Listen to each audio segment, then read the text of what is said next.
আজি এডভান্টেজ আছাম 2.0 দ্বিতীয়টো দিন আৰু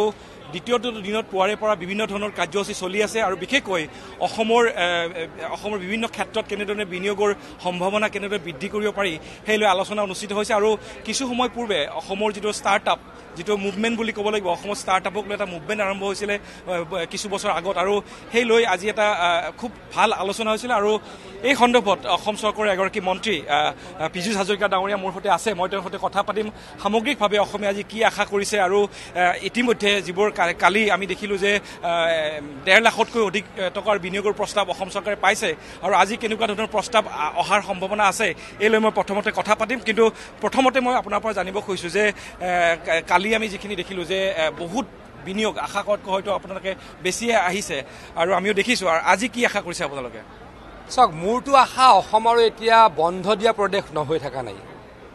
অসমত এতিয়া আইন শৃংখলাজনিত পৰিৱেশ থকা এখন ৰাজ্য হৈ থকা নাই চান্দা সংস্কৃতি থকা এখন অসম হৈ থকা নাই অসম এতিয়া ছেমিকণ্ডাক্টৰৰ দেশ অসমত নতুন নতুন ইণ্ডাষ্ট্ৰী আহিব মই আশা কৰিম অসমত অচিৰেই মোবাইল মেনুফেকচাৰিং হ'ব আৰু অসমৰ ইণ্ডাষ্ট্ৰিয়েল যি গ্ৰোথ বা গ্ৰোথ ষ্টৰী ভাৰতবৰ্ষৰ অন্য জেগাত ডিছকাছ হ'ব পৃথিৱীৰ অন্য জেগাই ক'ব যে অসমত ইণ্ডাষ্ট্ৰী কৰিবলৈ গৈছিলোঁ তাত is of doing business is very very strong government is very proactive আৰু যিবিলাক আমাৰ ছিষ্টেম সেইবিলাক খুব বেছি ছিম্প্লিফাইড তেনেকুৱা হ'ব বুলি মই আশা কৰোঁ আৰু তেতিয়াহে অসম এখন ডেভেলপড ষ্টেটলৈকে ৰূপান্তৰিত হ'ব মুখ্যমন্ত্ৰী ডাঙৰীয়াই সদায় কয় যে অসমে কেন্দ্ৰীয় চৰকাৰৰ পৰা সাহায্য লোৱা ৰাজ্য হৈ থাকিব নোখোজে অসমে কেন্দ্ৰীয় চৰকাৰক কণ্ট্ৰিবিউট কৰিব খোজে যে অসমৰ পৰা লোৱা কণ্ট্ৰিবিউশ্যন অসমৰ বেলেগ ৰাজ্য ভাৰতৰ বেলেগ ৰাজ্যলৈকে কেন্দ্ৰীয় চৰকাৰে দিব পাৰে সেইটোৱে অসমৰ সকলোতকৈ ডাঙৰ এচিভমেণ্ট হ'ব আৰু অসমীয়া ল'ৰাই চাকৰি পাব অসমীয়া ছোৱালীয়ে চাকৰি পাব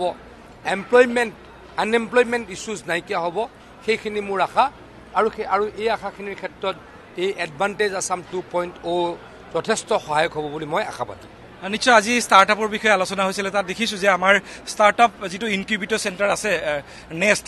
তাত বহুত ইনকিউবেশ্যন হৈছে ইতিমধ্যে আৰু অসমৰ ভালেকেইটা ষ্টাৰ্টআপ ইতিমধ্যে বহুত দেশে বিদেশে তেওঁলোকে নাম কৰিছে এই ক্ষেত্ৰত আমি যদি প্ৰথমতে উল্লেখ কৰোঁ আমি জেৰাণ্ডৰ কথা ক'ব পাৰোঁ এটা তেওঁলোকে পৰিৱেশ অনুকূল এটা ব্ৰিক্স তেওঁলোকে ইটা তেওঁলোকে নিৰ্মাণ কৰিছে আৰু বহুকেইটা সংস্থা আছে তাক অসম চৰকাৰে বিভিন্ন ধৰণৰ সহায় সহযোগিতা আগবঢ়াইছে ডিৰইটি আছে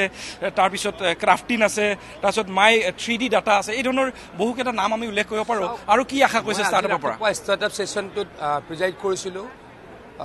জানি ভাল লাগিলে যে অসমৰ ল'ৰাই কাম কৰিব খোজে অসমৰ ল'ৰাই এতিয়া চাকৰিৰ পাছত দৌৰিব নোখোজে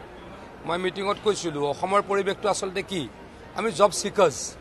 আমি জব প্ৰভাইডাৰ্ছটো নহওঁৱেই আমি নিজেও জব প্ৰভাইডাৰ্ছটো বাদ দিলোঁ কিন্তু নিজক এমপ্লয়মেণ্ট দিবলৈ চেষ্টা নকৰোঁ মানে সৰু বিজনেছ এটা কৰি চলিম সেইটো চিন্তা নকৰোঁ অসমত এনেকুৱা এটা চিন্তা আছিল যে চাকৰি এটা চৰকাৰী চাকৰি এটা ল'ব পাৰিলে সকলোখিনি শেষ সেই পৰিৱেশটোৰ পৰা অসম লাহে লাহে মুক্ত হৈছে অসম আগুৱাই গৈছে আৰু আগুৱাই যাব আমাৰ চৰকাৰে ইতিমধ্যে ইনকিউবেশ্যন ইন'ভেশ্যন আৰু ষ্টাৰ্টআপ বুলি এটা ডিপাৰ্টমেণ্ট ৰিচেণ্টলি এষ্টাব্লিছ কৰিছে আৰু এইবাৰ বাজেটত মুখ্যমন্ত্ৰী ডাঙৰীয়াই বা বিত্তমন্ত্ৰী ডাঙৰীয়াই হয়তো 100 কোটি টকাৰ কৰ্পাছ ফাণ্ড এই ডিপাৰ্টমেণ্টটোক দিব যাতে আমি ইয়ং এণ্টাৰপ্ৰিনাৰ্ছসকলক হেল্প কৰিব পাৰোঁ এইদৰে অসমক আমি ষ্টাৰ্টআপৰ হাব বনাব খুজিছোঁ আশা ৰাখিম ইয়াতো ইউনিকৰ্ণ হওক অসমতো ইউনিকৰ্ণ হওক তাৰ কাৰণে মই আশা কৰিম মই শেষত মন্ত্ৰী ডাঙৰীয়া আপোনাৰ পৰা জানিব খুজিছোঁ যে এইবাৰ এডভান্টেজ আছাম 2.0 বহুকেইটা এজেণ্ডা আছে কাৰ্যসূচী আছে তাৰে ভিতৰত ছেমি কণ্ডাক্টৰ কালি টাটা চন্সে ইতিমধ্যে ঘোষণা কৰিছে যে মোবাইলৰ বাবে চিপছ তেওঁলোকে পৰৱৰ্তী 5 বছৰত নিৰ্মাণ কৰিব আমি জাগিৰোডত কেতিয়া আমি আশা কৰিম যে ডেইলি 48 মিলিয়ন চিপছ মইতো জানো যে এই বছৰৰ শেষতে আৰম্ভণি হ'ব হয়তো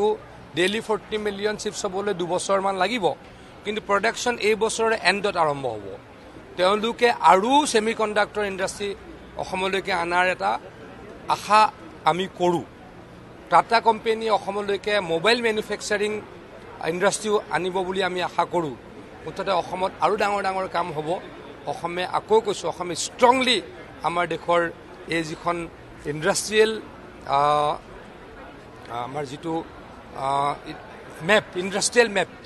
মেনুফেকচাৰিং মেপ তাত ষ্ট্ৰং খোজ অসমে অতি সোনকালেই দিব বুলি মই আশাবাদী। আজি এখন আলোচনা চলি আছে ডিফেন্স যিটো কৰিডৰ, আমি অসম চৰকাৰে ইতিমধ্যে আহ্বান জনাইছে কেন্দ্ৰীয় চৰকাৰক যে অনুৰোধ জনাইছে যে অসমক এটা ডিফেন্স কৰিডৰ লাগে, কাৰণ দেখা গৈছে যে উত্তৰ প্ৰদেশ আৰু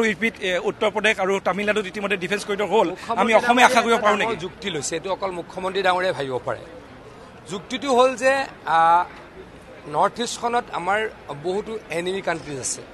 north east is surrounded by enemy countries, everyone knows. আৰু আমি যদি আমাৰ ডিফেন্স ইকুইপমেণ্টটো মেক্সিমাম নৰ্থ ইষ্টত থাকে, এতিয়া ডিফেন্স ইকুইপমেণ্ট এটা বেয়া হ'ল, আমি এতিয়া তামিলনাডুলৈ ভাল কৰিবলৈ লৈ যাম, সেইখিনি সময়ত দেখোন আমাক এনিমি আহি মাৰিয়ে পেলাব। গতিকে মুখ্যমন্ত্ৰী ডাঙৰীয়াই কৈছে যে উই শুড হেভ ডিফেন্স কৰিডৰ, বা তাৰ কাৰণে আমি কিছু ষ্ট্ৰং কাম কৰিব লাগিব। সেই ষ্ট্ৰং কামখিনি নিশ্চয়কৈ মুখ্যমন্ত্ৰী ডাঙৰীয়াই কৰিব। মোৰ শেষৰটো প্ৰশ্ন, আজি আমি কিমান বিনিয়োগ আশা কৰিব পাৰোঁ? কালি আমি দেখিলোঁ, আজি কিমান আশা কৰিব পাৰোঁ? মই একজেক্টলি ইমান নাজানো, কিন্তু আবেলিলে গম পাম। মই ভাবোঁ যে 2 লাখ কোটি টকাৰ ওপৰত ইনভেষ্টমেণ্টৰ MOU হ'ব বা এনাউন্সমেণ্টটো হৈছে। ধন্যবাদ মন্ত্ৰী পীযুষ হাজৰিকা ডাঙৰীয়া। এয়া আছিলে অসম চৰকাৰৰ এগৰাকী মন্ত্ৰী পীযুষ হাজৰিকা ডাঙৰীয়া। আৰু আজি অসম চৰকাৰে আশা কৰিছে যে আজি কালি যেনেকৈ এডভান্টেজ আছাম 2.0 প্ৰথমটো দিনত যেনেকৈ 1.5 লাখ কোটিতকৈ অধিক বিনিয়োগৰ প্ৰস্তাৱ অসম চৰকাৰে পাইছে, আজিও ঠিক একেধৰণৰ প্ৰস্তাৱ অসম চৰকাৰে পাব বুলি তেওঁলোকে আশা কৰিছে। ভিডিঅ' জাৰ্নেলিষ্ট মৃন্ময়ৰ সৈতে মই নয়ন প্ৰতিম কুমাৰ, প্ৰতিদিন টাইম।